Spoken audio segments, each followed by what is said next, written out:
जय माँ भारती, नमस्ते हिंदुस्तान। सबसे पहले तो आप सभी को भैया सादर नमन करता है, प्रणाम करता है और तहे दिल से हार्दिक अभिनंदन भी करता है। दोस्तों, आज भैया फिर आपके समक्ष आपके साथ एक बार रूबरू हो रहा है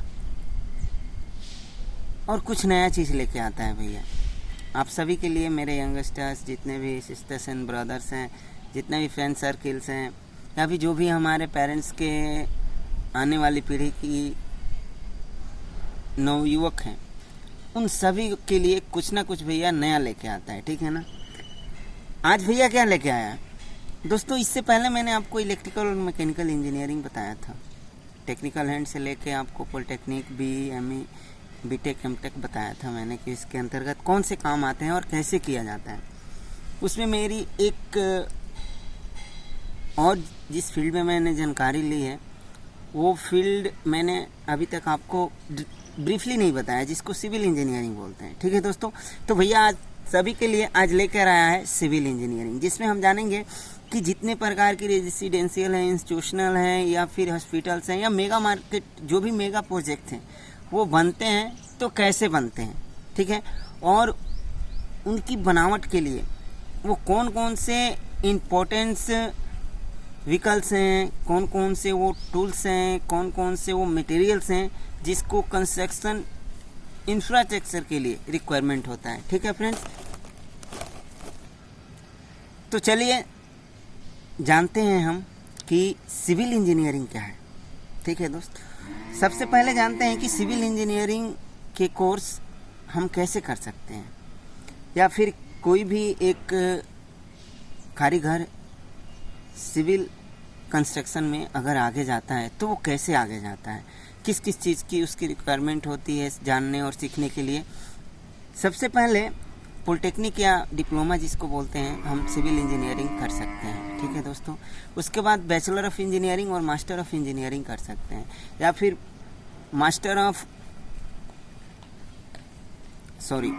बीटेक कर सकते हैं, या फिर हम MTech कर सकते हैं। ठीक है ना, सिविल इंजीनियरिंग के फील्ड में। ठीक है। उसके बाद हम ये जब कोर्स करते हैं ना दोस्तों, तो इसके प्रोजेक्ट्स अलग अलग होते हैं। सिविल इंजीनियरिंग एक ही चीज़ को हम बोल देते हैं ना सिविल इंजीनियरिंग, नहीं, सिविल में भी बहुत सारे इंजीनियर्स आते हैं। प्लानिंग इंजीनियर अलग होता है, आर्किटेक्चर इंजीनियर अलग होता है, अपना QC इंजीनियरिंग अलग होता है, means AutoCAD designing, QS quantity analyse, ये सारे काम सिविल इंजीनियरिंग के अंतर्गत ही आता है। चाहे वो मैं बता रहा हूँ ना आपको, बड़ी से बड़ी मेगा प्रोजेक्ट क्यों ना हो, उसकी एक मैनेजमेंट होती है जिसके आधार पे वो किसी भी कार्य को अंजाम देता है। ठीक है ना। सबसे पहले हम जानते हैं कि सिविल कंस्ट्रक्शन के प्रोजेक्ट्स कितने कितने आते हैं, कौन कौन से होते हैं। ठीक है दोस्तों। सिविल इंजीनियरिंग में सबसे पहले हम कंस्ट्रक्शन एंड मैनेजमेंट इंजीनियरिंग भी पढ़ाया जाता है। ठीक है ना। उसके बाद जियो टेक्निकल इंजीनियरिंग बताया जाता है सिविल इंजीनियरिंग में। स्ट्रक्चरल इंजीनियरिंग भी हमें बताया जाता है इसमें। ट्रांसपोर्टेशन इंजीनियरिंग भी पढ़ाया जाता है, वाटर इंजीनियरिंग पढ़ाया जाता है इसमें, कोस्टल इंजीनियरिंग पढ़ाया जाता है, इन्वायरमेंटल इंजीनियरिंग भी बताया जाता है, अर्थक्वेक इंजीनियरिंग पढ़ाया जाता है, फॉरेंसिक इंजीनियरिंग पढ़ाया जाता है, डिजाइनिंग एंड आर्किटेक्चर 3D और 2D ऑटोकैड जिससे हम बोलते हैं, उसकी भी हमें जानकारी सिविल इंजीनियरिंग के अंतर्गत दिया जाता है। उसके बाद कंसल्टिंग एंड प्लानिंग इंजीनियरिंग बताया जाता है। उसके बाद हम चलते हैं सर्वेयर एंड लेवलिंग इंजीनियरिंग बताया जाता है। उसके बाद क्वांटिटी इंजीनियरिंग, मैंने आपसे बोला था ना QC इंजीनियरिंग का काम है क्या, क्वांटिटी चेक करता है। जैसे मैं आपको एक चीज़ बता दूं, आम गांव में जैसे हम 4 एक का मसाला बनाते हैं, 3 एक की मसाला कितने लोग बनाते हैं, 6 एक की बनाते हैं, 5 एक के बनाते हैं। तो जैसे यहाँ पे हम सीमेंट की मात्रा जितनी अधिक देते हैं, या फिर अपना जो भी केमिकल्स आते हैं, डॉक्टर फिक्स हो गए या फिर सिलिकॉन हो गए, जिस तरह के भी इंफ्रास्ट्रक्चर में जो भी मतलब मटेरियल्स आ रहे हैं, एक से एक आजकल टेक्नोलॉजी लेके आ रहा है सिविल कंस्ट्रक्शन में भी एक से एक केमिकल्स आ रहे हैं, एक से एक ज्वाइंटिंग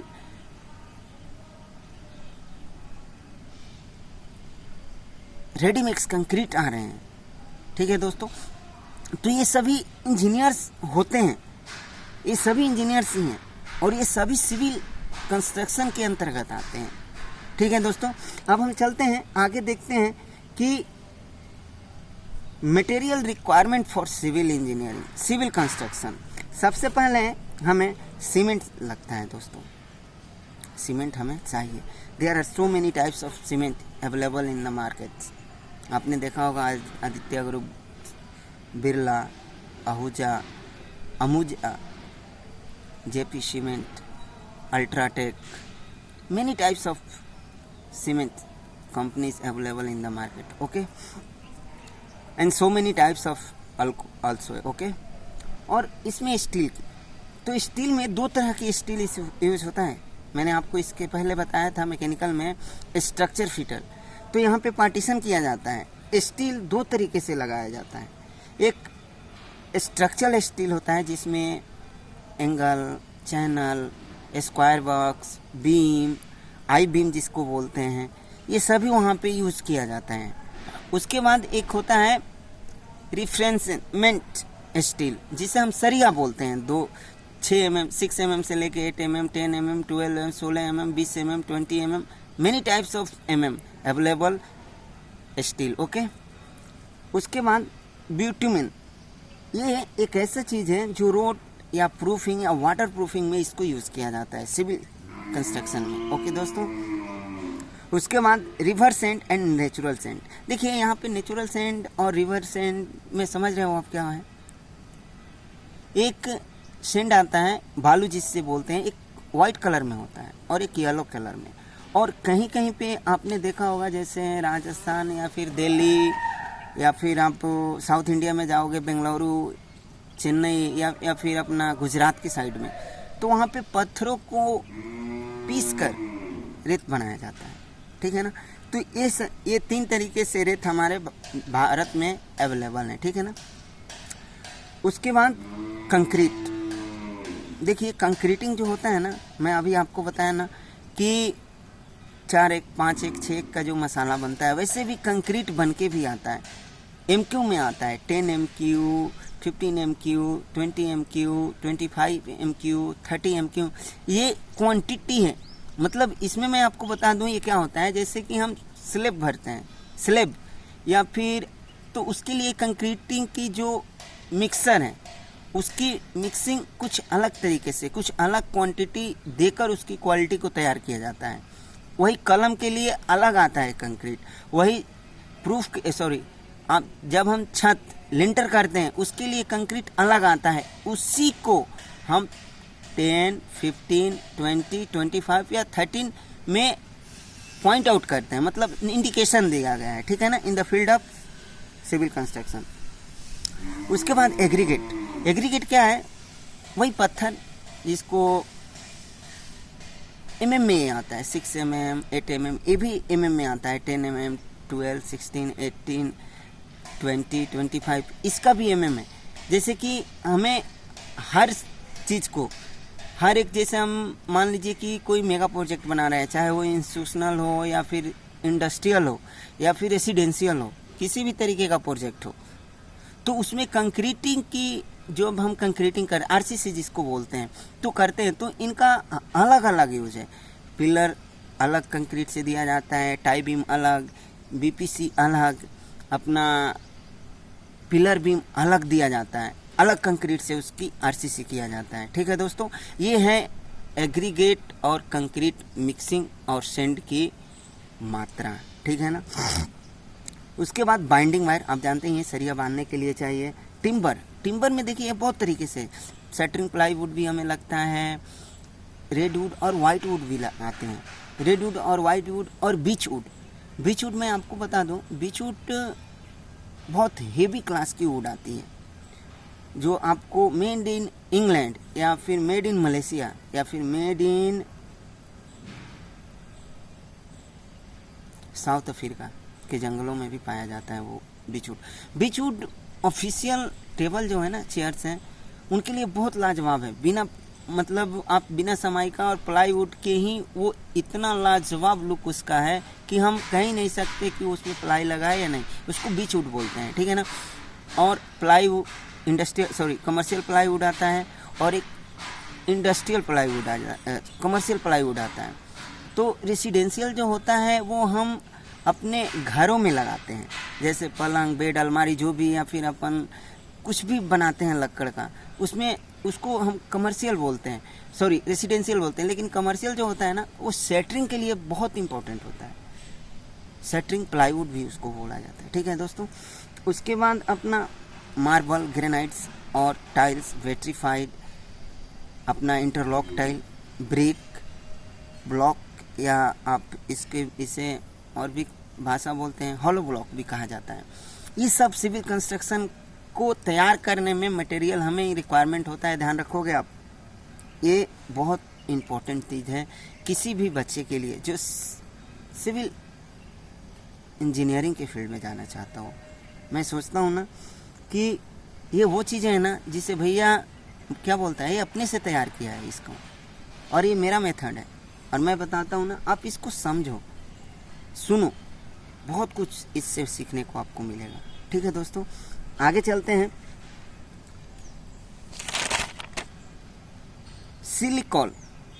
सिलिकॉल और या इसे थिन सेट एडहेसिव भी बोला जाता है। मालूम है क्या है, मैं आपको बताता हूँ। जब टाइल्स मार्बल की काम होता है ना, या पत्थर या फिर प्लास्टर किया जाता है, तो ये भी एक सीमेंट है, रेडी मिक्स सीमेंट है। इसमें रेत की भी थोड़ी मात्रा होती है, थोड़ी केमिकल भी, और बहुत हार्ड होता है।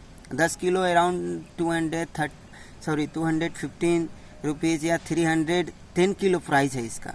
और ये सीमेंट में मात्रा के हिसाब से मिलाया जाता है। एक मान लीजिए कि एक तगाड़ी है, या फिर कितने लोग बोलते हैं कढ़ाई बोलते हैं, उसमें एक तगाड़ी सीमेंट बनाते हो तो उसको एक करनी उसमें डाल दिए तो वो काफ़ी है, ठीक है। डॉक्टर फिक्स है, डॉक्टर फिक्स भी बहुत तरीके से आते हैं, ध्यान रखोगे। डॉक्टर फिक्स कोडिंग में आते हैं 31, 32, 301, 302, और एक आता है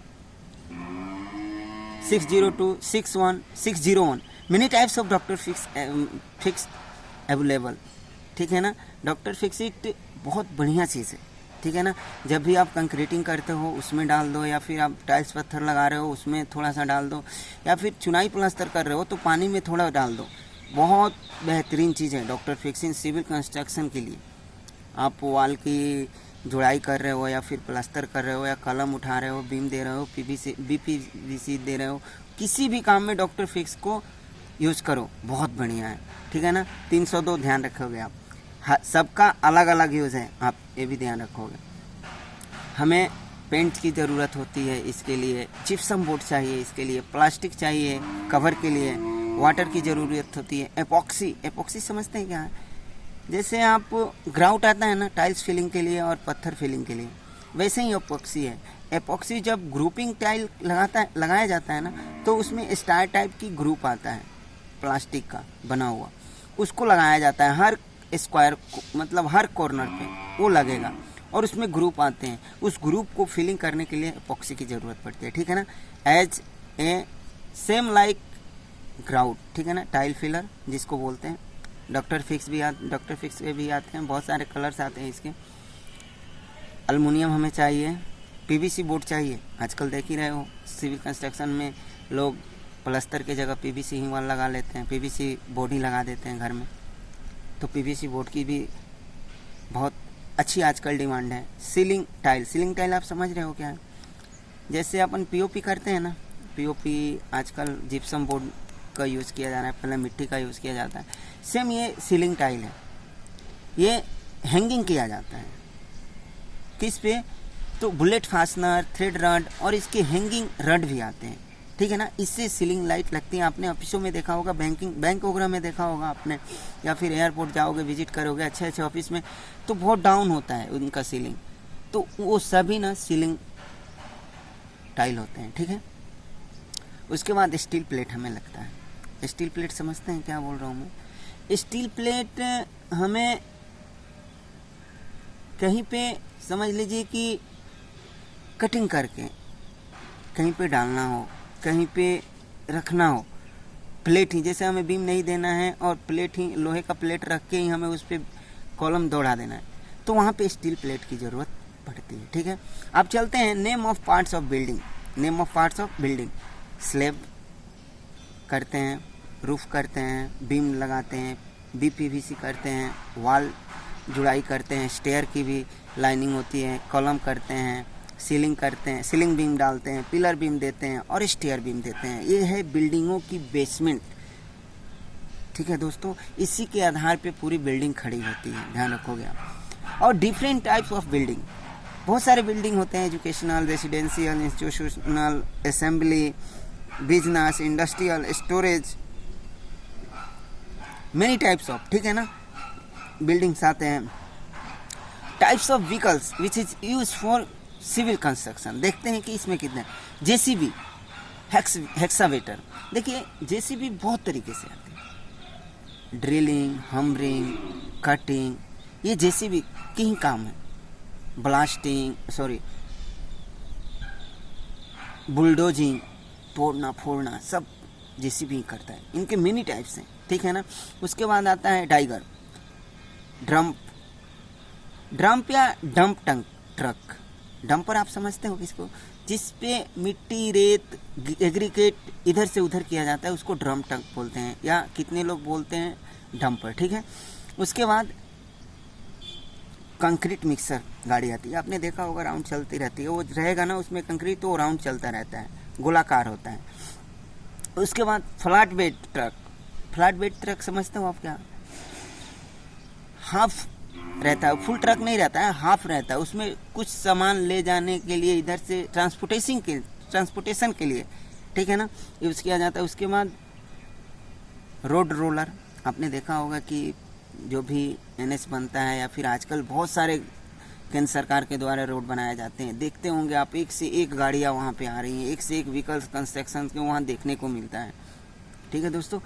उसके बाद मोबाइल क्रेन और टावर क्रेन, देखिए टावर क्रेन क्या है, वो स्ट्रक्चर पे खड़ा होता है, और किसी भी बिल्डिंग को, टावर को हम खड़ा करते हैं ना, तो वहाँ पे वो टावर क्रेन से क्या होता है कि जब हाइट पे किसी सामान को हम इधर से उधर नहीं ले सकते, मतलब हम मानव जाति लेके ऊपर नहीं जा सकता ऑन द स्पॉट, तो वो टावर क्रेन क्या करता है कि उन सामान को आराम से किसी भी फ्लोर पे, जैसे आप मुंबई की बात करें या बेंगलुरु की या फिर हैदराबाद या फिर अपना ग्रेटर नोएडा की बात कीजिए या फिर गुड़गांव सिकंदरपुर की बात कीजिए, डीएलएफ की, यहाँ पे आप बिल्डिंगों को देखोगे तो हाइट इनकी देखना कितनी है, तो उतनी ऊपर तक की हाइट को किसी भी सामान को उस हाइट तक पहुंचाने के लिए टावर क्रेन का यूज़ किया जाता है, ठीक है दोस्तों।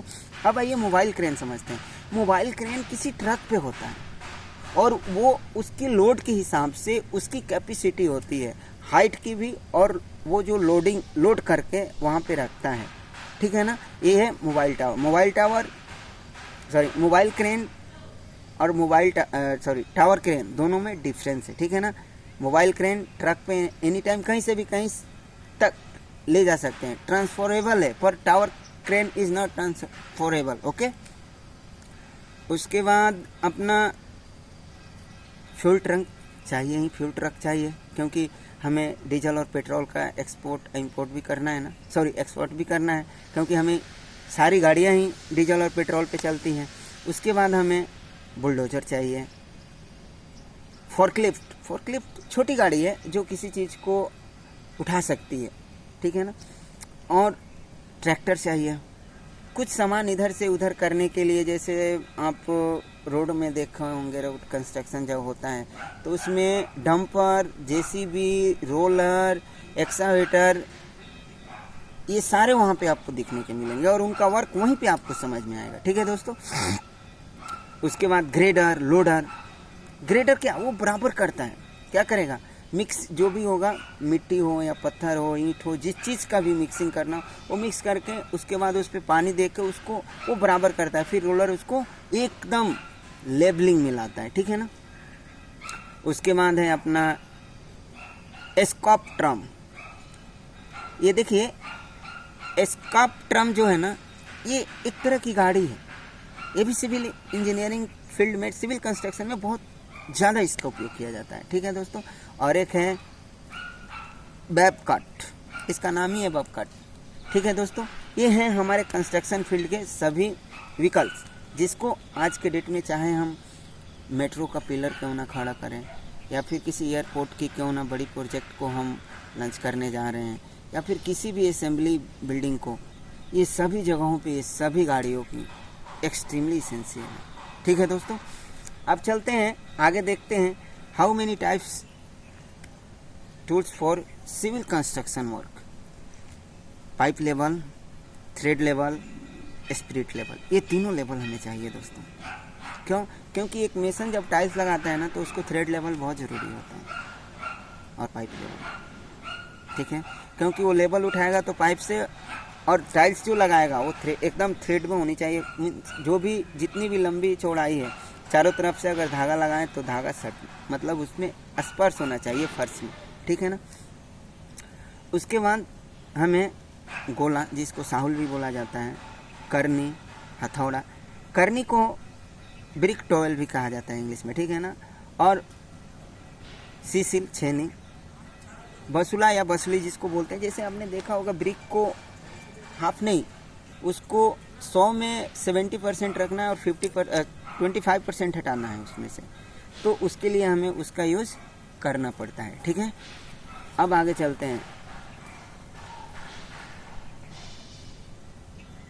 चलते हैं। दूसरा देखते हैं कि इसमें कौन सी टूल्स है। दूसरा टूल्स है अपना फावड़ा, जिसको कुदाल भी हम बोलते हैं। ठीक है, लाइन डोरी एक्सट्रीमली इसेंशियल है, ध्यान रखोगे आप। राइट एंगल, वुडन और मेटल, फ्लैट समझते हो उसको क्या बोलते हैं? प्लास्टर करने के लिए रूसा आता है, तो मेटल का भी, एक लोहे का भी होता है, एक लक्कड़ का भी होगा, इसीलिए वहाँ पे लिखा गया है वुडन और मेटल फ्लैट। ठीक है, जिसको रूसा कहा जाता है हिंदी में। एल्युमिनियम चैनल, एल्युमिनियम चैनल क्या है? जब भी आप प्लास्टर करते हो ना, या फिर किसी को भी चीज़ को सीधा देखना है, तो एल्युमिनियम 5 फीट की हो चैनल, या फिर 6 फीट की हो, या 4 फीट की, बहुत यूज़फुल है। ठीक है ना। और मैं समझता हूँ कि चुनाई प्लास्टर या फिर टाइल्स पत्थर, कोई भी मेसन है, उसको तो चाहिए। बिना एल्युमिनियम चैनल का चुनाई प्लास्टर करना मुश्किल है। ठीक है ना, मुश्किल नहीं, नामुमकिन है। उसके बाद नट बोल्ट भी लगता है हमें, नेल की भी ज़रूरत पड़ती है हमें, प्लायर, स्टील कटर, प्लायर और स्टील कटर प्लायर दोनों हमें चाहिए होता है। ठीक है ना, जब बाइंडिंग करते हैं, स्टील फिक्सचर होते हैं जो बाइंडिंग करते हैं, उनको तो कटर चाहिए। उसके बाद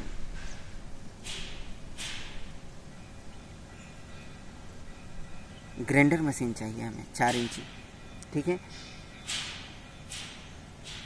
electric, hammer, semi and big दोनों चाहिए। देखिए कई बार क्या होता है कि कुछ चीज़ें तोड़नी पड़ती है, तो आजकल छेनी हथौड़ा का समय गया, हैमरिंग मशीन बहुत सारे इलेक्ट्रिक में आई हैं, बहुत इलेक्ट्रिक मशीनें आई हैं, जिनसे हम ऑन द स्पॉट जो काम पूरे दिन में हो सकता है, हम घंटे 2 घंटे में कर लेते हैं। ठीक है ना, by the assistance of technology.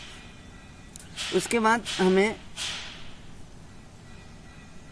Big size और small size hand cutter machine चाहिए, चाहे हम टाइल्स या पत्थर या फिर बैटरीफाई जो भी कर रहे हैं, तो यहाँ पे ग्राइंडर और कटर मशीन की बहुत ज़रूरत होती है।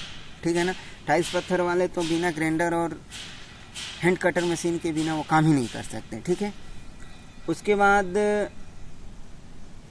इलेक्ट्रिक ड्रिल मशीन चाहिए हमें। ड्रिल मशीन क्यों चाहिए मैं आपको बताता हूँ। कहीं कहीं पे हम तो ऐसे टाइल्स वॉल में लगा देते हैं, पर कहीं कहीं पे क्या है कि clamp, by the assistance of clamp, tiles को वॉल में फिक्स किया जाता है और फोम आता है उसके लिए, बहुत हार्ड होता है। आप हैदराबाद सिटी में जाओगे, तिरुवनंतपुरम, बेंगलुरु, चेन्नई में जाओगे तो तिरुवनंतपुरम जाओगे केरला में, या फिर बेंगलुरु जाओगे कर्नाटका में, तो उधर की साइड में जो टाइल्स लगाते हैं ना, या फिर महाराष्ट्र चले जाओ, ज़्यादा दूर नहीं, पुणे चले जाओ, इधर की टाइल्स जो मेसन काम करते हैं ना, तो इनके करने का थोड़ा तरीका अलग है। और ये जो काम करते हैं ना, दुनिया में, भारत में सबसे टॉप लेवल के कारीगर होते हैं। भारत में, मैं बोलता हूँ ना, ये सबसे टॉप लेवल के कारीगर होते हैं, क्योंकि यहाँ पे सारे इंजीनियर काम आते हैं, सभी की इंजीनियरिंग समझ में आती है वहाँ, क्योंकि वहाँ पे क्या है mm, क्या है फीट, क्या है मीटर, क्या है इंची, क्या है सेंटीमीटर, जिसमें जो है वो उतना में चाहिए। अगर इतना मीटर है तो इतने में चाहिए, इतना mm है तो उतना mm में चाहिए, इतना सेंटीमीटर है तो इतना सेंटीमीटर में चाहिए, और उतना में ही करना है। और वो कारीगर सभी वैसे ही करके देते हैं। शायद इसीलिए कहा गया है कि उधर की रेट बहुत ज़्यादा देते हैं कारीगर को। क्यों? क्योंकि उधर का काम भी है ना। 1000 रुपये, 2200, 1200, 1600, 2-2 हज़ार रुपये हैं एक टाइल्स पत्थर के कारीगर का। मैंने देखा है महाराष्ट्र में,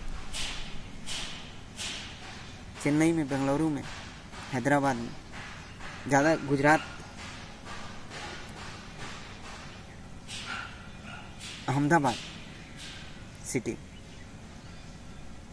तो सिविल कंस्ट्रक्शन का काम बहुत आसान है, पर इसमें हमें मेजरमेंट पे बहुत अधिक ध्यान देना चाहिए। ठीक है दोस्तों, अगर हम लाइनिंग कोई कर रहे हैं, किसी भी चीज़ की कटिंग कर रहे हैं, तो हमेशा याद रहे कि हमारा mm में ही कटिंग होना चाहिए। कोई सा भी काम करें हम सिविल में, टाइल्स हो, पत्थर हो, या फिर स्ट्रक्चर की लाइन हो, एंगल, MS, बीम, कोई सी भी हो, चैनल, स्क्वायर बॉक्स हो, पाइप हो, एनी टाइप्स हो, हमें मेजरमेंट करेक्ट करना है, और यही है टेक्निक। ठीक है, मेजरमेंट और लेवल सिविल कंस्ट्रक्शन में बहुत महत्वपूर्ण है। और तीसरा, सफाई। किसी भी काम को करो वहाँ पे कचरा नहीं होना चाहिए।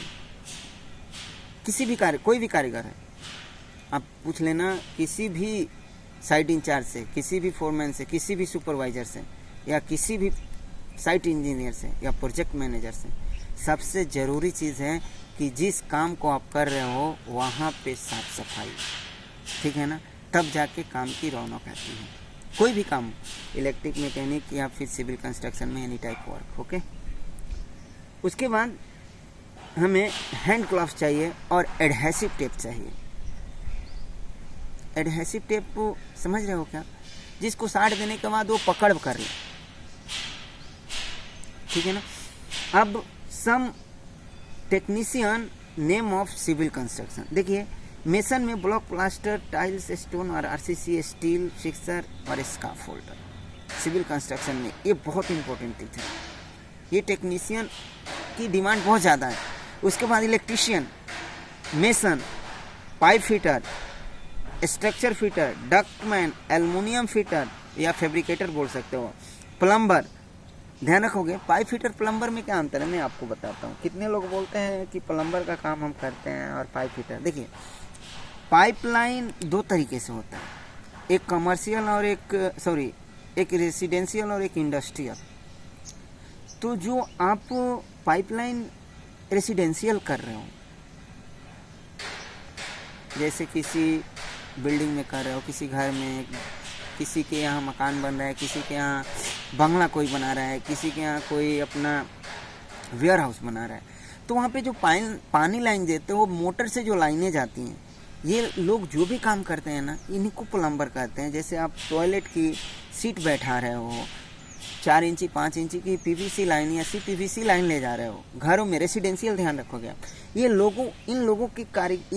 लोग जो कारीगर होते हैं ना, इनको प्लम्बर कहा जाता है। बट अब पाइप फिटर हो ना, तो आप हेवी लाइन के कारीगर हो। हेवी लाइन मीन्स आप चाहे CPVC हो, HDPVC हो, MS हो, SS हो, GI हो, या फिर अपना किसी भी तरीके की लाइन हो, गैस हो, CNG हो, पेट्रोल हो, डीजल हो, ऑयल हो, या फिर एयर लाइन हो, वाटर लाइन हो, स्टीम लाइन हो, तो उनको सब लाइन करना होता है, वो होते हैं पाइप फिटर। ओके, अब हम देखते हैं सम स्पेशल डिपार्टमेंट, प्लम्बर के बाद वेल्डर, रिगर, और लास्ट वाला जो है वो सबके लिए बहुत, इन सब का असिस्टेंस, लेबर, हेल्पर। देखिए, हेल्पर अगर आपका अच्छा नहीं है ना, तो कोई भी मिस्त्री अच्छा काम नहीं कर सकता। इसलिए कहा गया है कि हेल्पर हमेशा, जो भी असिस्टेंस है आपका, माइंडली होना चाहिए। और जो लड़के माइंडली होते हैं ना और सिविल कंस्ट्रक्शन में आते हैं किसी भी काम को सीखने के लिए, मैं जितने भी अभी नाम रखा है, electrician, plumber, pipe fitter, whatever type of structure fitter, या फिर मेसन, तो यहाँ पे हेल्परी करते समय असिस्टेंट का काम करते समय आप कैसे अपने आप को उतारते हो, कैसे मेहनत करते हो, वही आपको आगे ले चल के आगे बढ़ाता है, ठीक है ना। तो हमारे युवा पीढ़ी हमें ध्यान रहना है कि हम कोई भी काम करें, हम इंजीनियरिंग ही क्यों नहीं कर रहे हैं, पर इन सारी चीज़ों को हमें जानना ज़रूरी है, तब जाके हम किसी भी तरीके का, भैया बोलता है ना, एक शॉप से लेके बुर्ज खलीफा तक के निर्माण इन्हीं सब से होना है। या फिर अभी जो एयरपोर्ट बन रहा है भारत का सबसे बड़ा ग्रेटर नोएडा, उसका भी निर्माण इन्हीं सब से होना है और इसी तरीके से ही होना है। इसका कोई दूसरा रूल रेगुलेशन नहीं है। बनाने वाले में से नहीं जाएंगे, प्लम्बर ही वहाँ पे होगा, वहाँ पे पाइप फिटर ही होगा, वहाँ पे डक्ट मैन ही होगा, वहाँ पे सारे कारीगर यही होंगे और इनका ही सब इंजीनियर्स होंगे और यही मिल के वो काम, उस प्रोजेक्ट को अंजाम देंगे, ठीक है दोस्तों। अब थोड़ा मैं बता दूं आपको some special department of civil department, civil construction. देखिए, प्लानिंग, डिजाइनिंग और ऑटोकैड, ये बहुत बड़ी भूमिका होती है इनकी किसी भी बिल्डिंग को बनाने में, खड़ा करने में, ठीक है ना। चाहे वो रेसिडेंशियल हो या फिर इंस्टीट्यूशनल हो, एजुकेशनल हो, असेंबली हो, एनी टाइप्स ऑफ बिल्डिंग, या फिर बिजनेस टाइप्स का हो या स्टोरेज वेयर हाउस हो, किसी भी तरीके की बिल्डिंग्स हो, ठीक हो ना, ठीक है ना। उसके बाद क्यूएस डिपार्टमेंट, क्वांटिटी एनालाइज करना। किसी भी बिल्डिंग को हम बनाते हैं तो सरिया कितना लगेगा, सीमेंट कितना लगेगा, तो क्वांटिटी डिपार्टमेंट वहाँ पे एनालाइज करता है, ठीक है ना। QS department, purchase department, purchase department क्या करता है कि उस कंपनी को जो भी सामान लगता है सिविल कंस्ट्रक्शन में, whatever types of department, electrical, mechanical and civil, सारा सामान परचेज डिपार्टमेंट खरीद के देता है, ठीक है। उसके बाद अकाउंटिंग, ये अकाउंटिंग का काम क्या है, कितना पैसा कंपनी वर्कर को दे रही है, कितना उसके एक्सपेंस मटेरियल पे जा रहा है, ये सारा काम अकाउंटिंग, फाइनेंस डिपार्टमेंट जिसको बोलते हैं वो करते हैं। उसके बाद एचआर और एडमिन, इनका क्या काम है, एचआर पब्लिक को लेके आते हैं, जो काम करने के लिए पब्लिक चाहिए कंपनी को, उनका देख रेख, कंपनी के पास आदमी लाना, उनका देख रेख, खान पान, कहाँ रहना, कैसे रहना, ये सारा काम एचआर, और क्या फैसिलिटी देना है, क्या नहीं देना है, सारा काम एचआर और एडमिन का होता है। उसके बाद इसमें रिसेप्शन, रिसेप्शन का क्या काम है, जहाँ पे भी कंपनी का मेन ऑफिस है वहाँ पे एक लेडीज़, दो लेडीज़ या फिर एक लड़का एक लड़की, कोई भी बैठा होता है, उनका काम है कि कोई भी आदमी उस कंपनी में किसी से भी मिलने हैं तो उन तक उनको पहुंचाना है, ठीक है ना। ये काम है रिसेप्शन का, ओके। और store and warehouse, store और वेयर हाउस क्या है कि स्टोर और वेयर हाउस में हम कंपनी का जो भी सामान होता है, आपने सुना होगा कि स्टोर कीपर का काम करते हैं, वेयर हाउस इंचार्ज हैं, या फिर एडिटिंग का काम करते हैं वेयर हाउस में, या फिर स्टोर डिपार्टमेंट में ये डाटा एंट्री करते हैं, इन्वेंट्री करते हैं। तो ये सारा काम एक कंस्ट्रक्शन कंपनी के लिए चाहिए दोस्तों, यही है सिविल इंजीनियरिंग। ओके दोस्तों, भैया अंत में जाते जाते एक शब्द आप सभी से कहेगा कि आपके बात, व्यवहार और विचार ही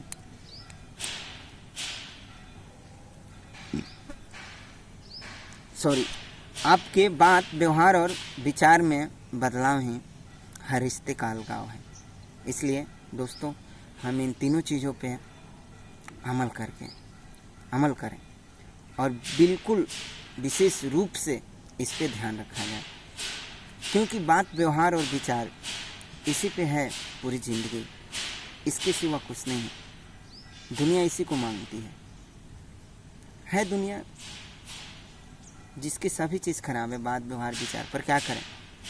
ये 80% दुनिया में जितने भी 80% जो लोग हैं वो यही जानते हैं खाना, कमाना, सोना है और अपने आप को दूसरों से जलाना है, ठीक है ना। पर 20% लोग इस चीज़ को मानते हैं कि इस 80% को हमें हैंडल करके चलना है, ठीक है ना। मैं नहीं बोलता हूँ, ये केस सर्वे है, ठीक है दोस्तों। जय हिंद, जय भारत। मिलते हैं नेक्स्ट वीडियो में, फिर कुछ नया लेके भैया आएगा। बाय बाय, जय हिंद, जय भारत।